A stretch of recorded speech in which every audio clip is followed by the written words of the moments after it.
Want to master the stock market?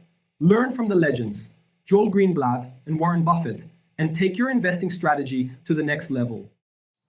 So if you believe what Ben Graham said, that this horizontal line is fair value, and this wavy line around that horizontal line are stock prices, and you have a disciplined process to buy perhaps more than your fair share when they're below the line, and if so inclined, sell or short more than your fair share when they're above the line, the market is throwing us pitches all of the time.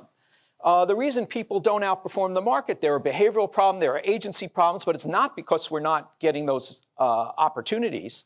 Ted Williams wrote a book called The Science of Hitting. And in The Science of Hitting, he's got a diagram, shows him at the plate. And he's got the strike zone divided into 77 squares, each the size of a baseball. And he says, if I only swing at pitches in my sweet zone, which he shows there, and he has what his batting average would be, which is 400. If he had to swing at low outside pitches, but still in the strike zone, his average would be 230. He said the most important thing in hitting is waiting for the right pitch. Now, he was at a disadvantage because if the count was 0-2 or 1-2 or so on, even if that ball was down where he was only going to bat 230, he had to swing at it. In investing, there's no called strikes. People can throw Microsoft at me and, you name it, any stock, General Motors, and I don't have to swing. And nobody's going to call me out on called strikes. I only get a strike called if I swing at a pitch and miss.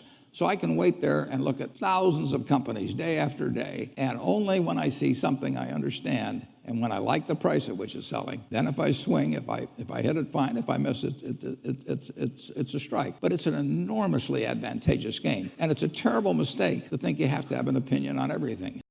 That's the takeaway. Successful investing isn't about predicting every move. It's about knowing what a business is worth, waiting for the market to misprice it, and only swinging when the odds are in your favor.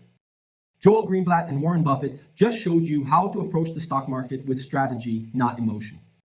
Now it's your turn to apply it. Study great businesses, stay patient, and wait for your perfect pitch. That's how you build long-term success in the stock market.